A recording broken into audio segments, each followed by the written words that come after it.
jam 10 pagi kayak gitu 2 sampai 3 kali seminggu palingan di weekday. Dia hampir tidak pernah menceritakan tentang masalah ini ataupun tentang apa yang dia pikirkan, pas dia ceritain tentang anaknya gitu. Sedih anaknya baru masuk sekolah lagi kan kayak gitu, sekolah di Sampurna Academy. Maksudnya sekolah yang dia impikan untuk anaknya. Dia tuh pengen hari pertama sekolah, dia cerita terakhir hari pertama sekolah pengen ngantar anaknya gitu di sekolah. Ya kalian tahu lah Sampurna Academy kan mahal sekali ya gitu. Nikita Mirzani kalau demi anak pasti dia melakukan yang terbaik. Dia pengen ngantar anak sekolahnya. Dok, sedih kayak gitu. Bentar satu-satu dulu saya. Gitu.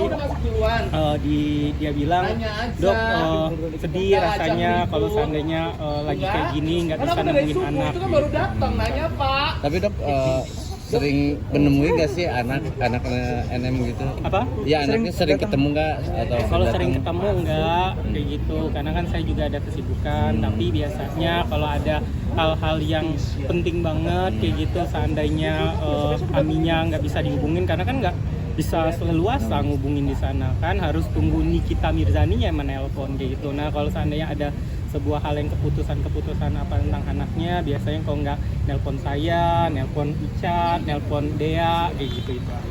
Dok, saat menelpon ada keluhan-keluhan nggak sih dok selama di dalam dok? Mungkin apa yang dia nggak bertanya, nggak ada. Ya dia kalau dengan saya, sedang saya itu ngomongin anak-anak kayak itu. Kalau seandainya masalah atau di dalam mungkin membahasnya dengan Bang Fahmi mungkin ya kayak gitu. Tapi yang kadang sehat dok, maksudnya kemarin kan ada yang sempat masuk rumah sakit. Iya kalau abang, Bang Aska sehat-sehat kayak gitu. Yang memang rentan agak sakit itu lebih belum stabil itu Arkana kayak gitu. Karena kemarin kan lagi sakit itu pun belum sembuh total kayak gitu. Jadi Arkana sih kayak gitu yang agak lebih lemah kayak gitu. untuk Apa, sekarang? dok, kemarin dia mungkin. Nah itu kan karena saya ngerti tentang kedokteran, saya seorang dokter nggak boleh ngasih tahu sakitnya apa. Yang pastinya kalau nggak salah tentang pencernaan. Tapi untuk kondisi sekarang seperti apa? Bisa dibilang saat ini kondisinya panitia sedang di dalam masa tahanan, tetap ibu tetap memantau anak-anak yang kami bilang. Kalau memantau sekali itu enggak, karena kan pastinya ada babysitternya kan. Tapi kalau seandainya ada sesuatu hal yang sangat penting sekali, kalau seandainya Icat ataupun Kak Dea udah nggak tahu nih mau ngambil keputusan apa, biasanya mereka udah menganggap karena saya lebih dituakan, baru mereka bertanya ke saya. Itu aja sih. Yang lebih hampir mungkin yang benar-benar into banget dengan anaknya ya pasti Icat sama Kak Dea. Tapi untuk kondisi Arkana sekarang saat ini seperti apa? Masih nangis nggak dok?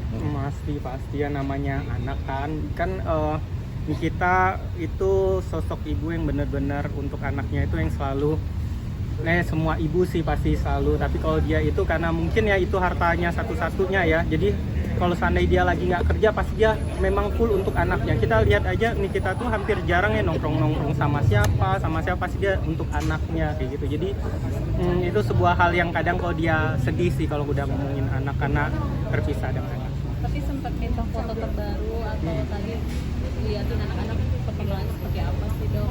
Nggak bisa, karena kan kalau di sana itu saya nggak bisa ketemu langsung kan, harus pengacara yang bisa ketemu langsung. Biasanya kalau saya ketemu di belakang lewat jeruji kan kayak gitu itu. Tapi saya nggak tahu apa anaknya datang ke bisa datang ke rutan Pondok Bambu atau enggak. Saya juga nggak nanya sih.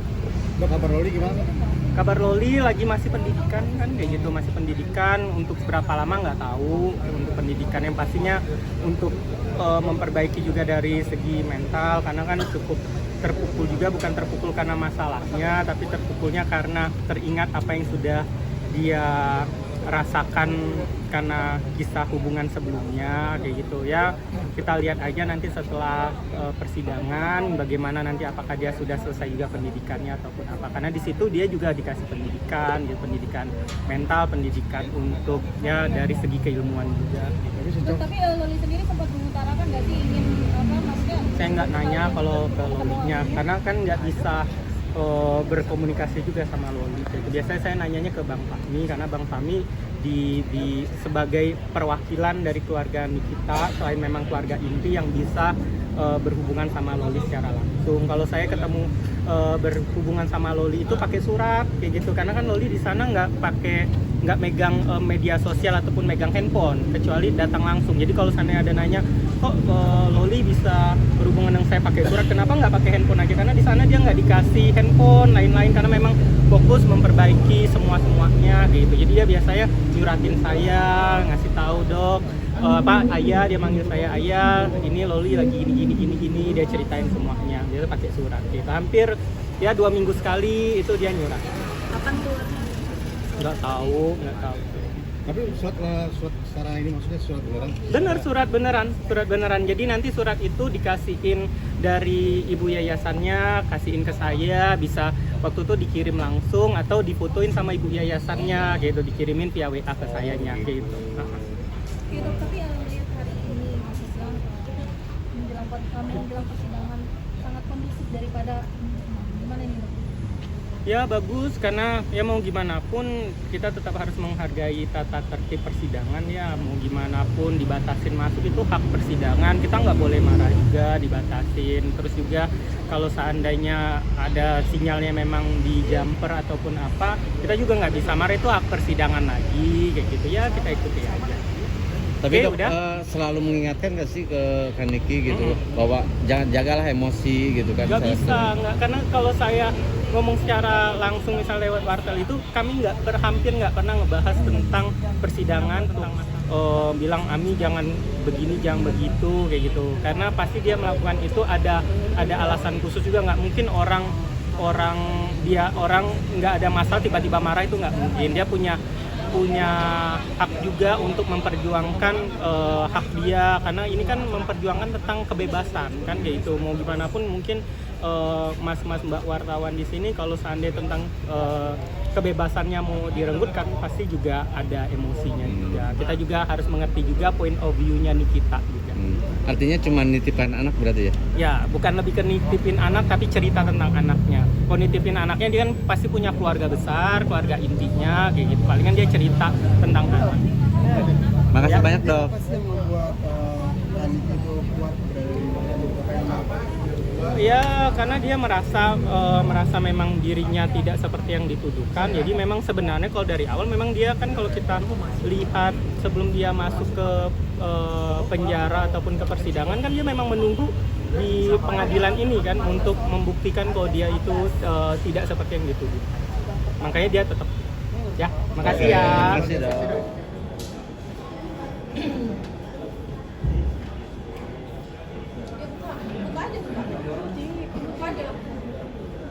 Nah, udah jaga kuping. Udah jaga.